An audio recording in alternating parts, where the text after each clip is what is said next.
without a meeting. Oh.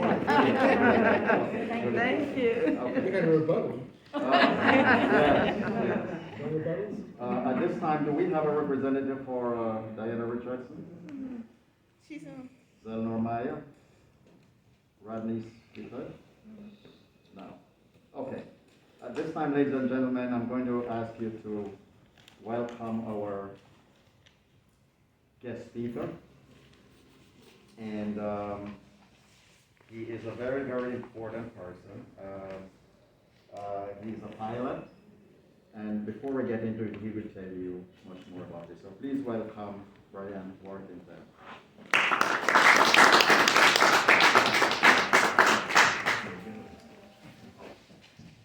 Thank you so much for having me tonight. Usually don't get the opportunity to come in and speak to the community in this capacity. And also, I'm a Queens guy.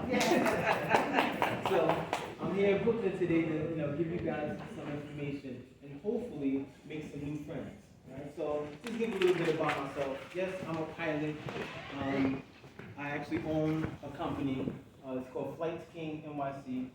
I own a few airplanes, and also I'm the president of Black Pilots of America. So Black Pilots of America is a nonprofit organization that teach young kids as well as adults how to fly. Not only do we teach how to fly, but we make owning your own plane, owning your own airplane accessible and affordable. So a lot of people don't know that you can own an airplane. Most people would think that I'm rich because I own 2 airplanes, but by far I am not rich. Trust me, I'm not, right?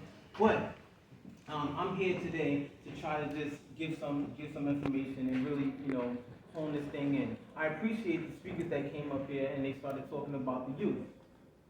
It's very important that we get the youth off the street. The police department is doing a lot of stuff to try to mitigate these issues that go on in these inner city communities. And you have somebody like me that's also a police officer, right? And I see these things firsthand. Not so much anymore because I am in the aviation unit and I fly helicopters for the police department.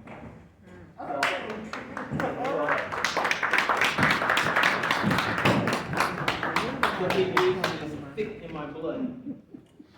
But let's go back a little bit. Let me just tell you a little bit about myself. I'm from Queens. I grew up in the projects, in the housing projects. My parents didn't really have much.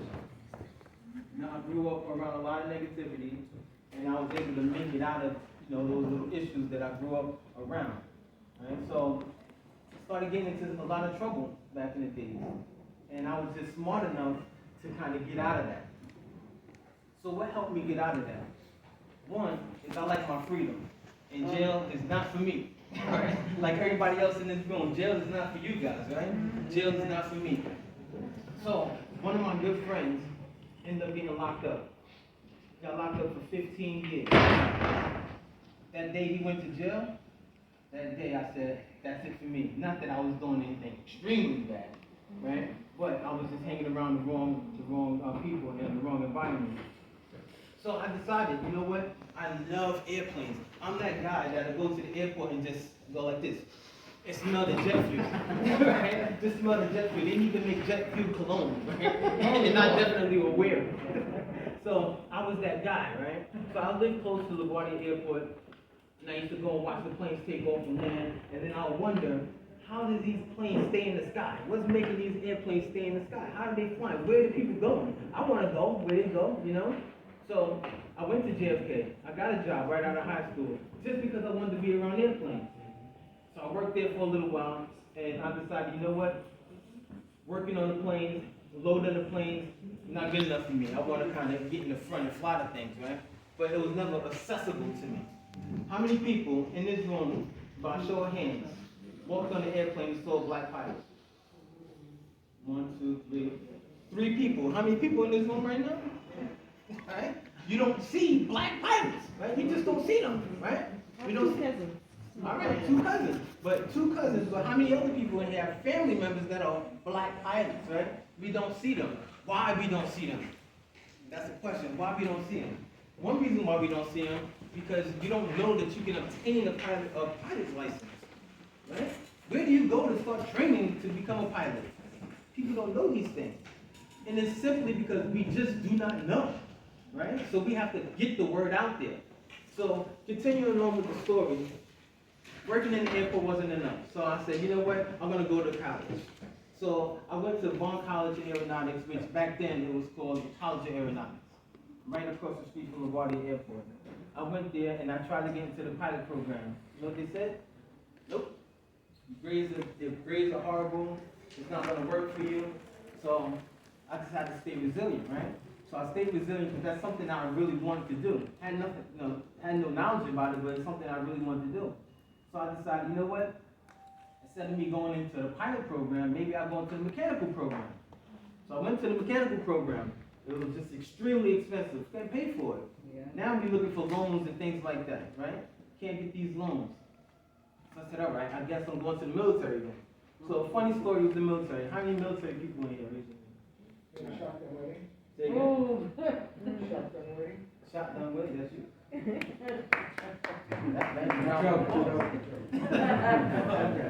So, okay.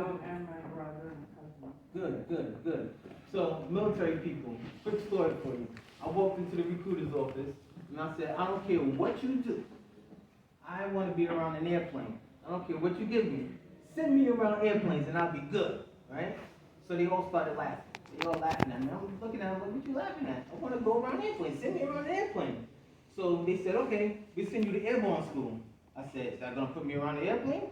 They said, absolutely. I said, then that's where I want to go. Little did I know that airborne school was jumping out of airplanes. I never said I want to jump out of the plane, right?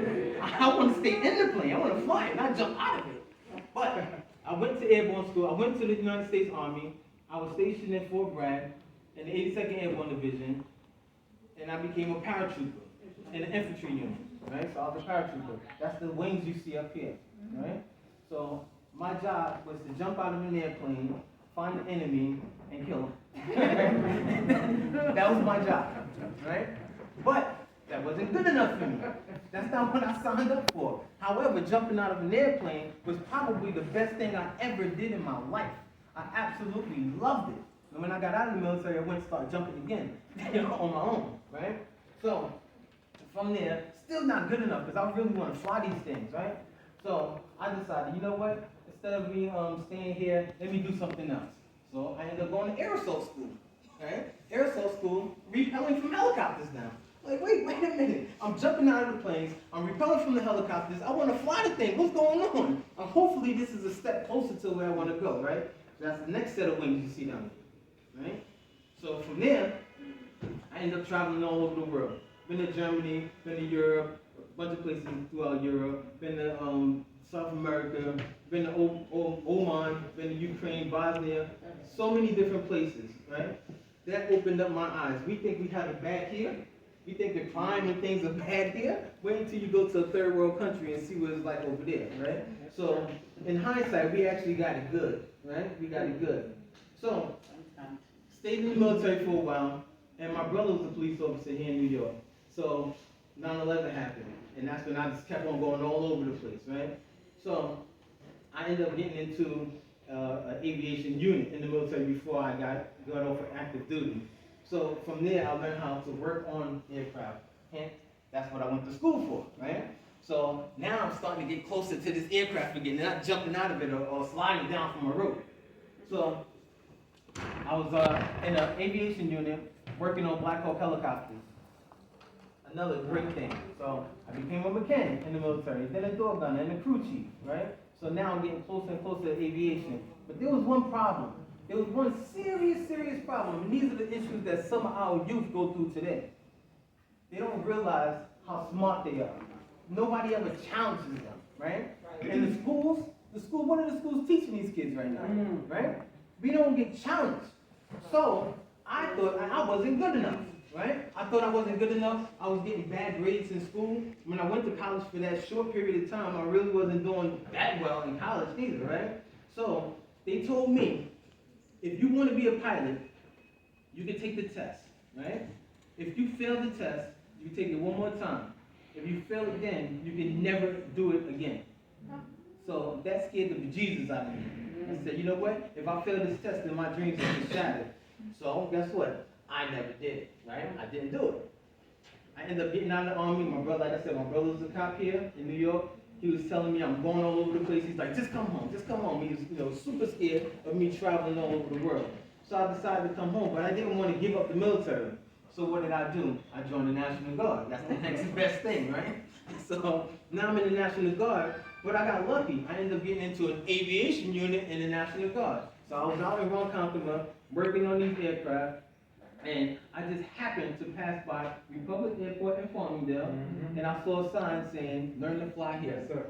And I was like, oh well, now I know how I'm gonna get this, right? So I saved up every penny I had. Now literally pennies, every penny that I had, right? I saved up. I took my first flying lesson, and when I got in that plane, that was the best feeling of my life, when I was actually in control of this aircraft. I've been looking at these things all my life, trying to figure out how does these things fly, but now I'm this little kid from the project that had nothing. My parents didn't have any money, nothing, and now I'm there doing it. I'm doing it now, right? So from there, I decided, you know what? I'm looking around the airport, and looking around. Who do I see? Nobody that looked like me, right? Nobody that looked like me. What would that do to a young kid from the projects that went through some things in life? What would that do to you? It would kind of like steer you away from maybe being there. Maybe you feel like you're not good enough to be there. Maybe you feel like you're not included, right? It definitely is a deterrent. It'll send you away. But guess what? I stayed resilient, right? I stuck with it, and stuck with it, and stuck with it. From there, I said, you know what? I'm going to develop something that now, whoever I bring in, and you don't have to be black.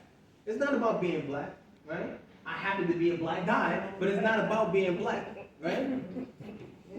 Whoever it is, wherever you're from, I'm going to make you feel like you're family, right? Like you're part of this. Is this something that you truly want to do? This is something that you put your heart into. I'm going to be there to make sure that you succeed in that. So that's how I end up opening my own flight school. Bought my first.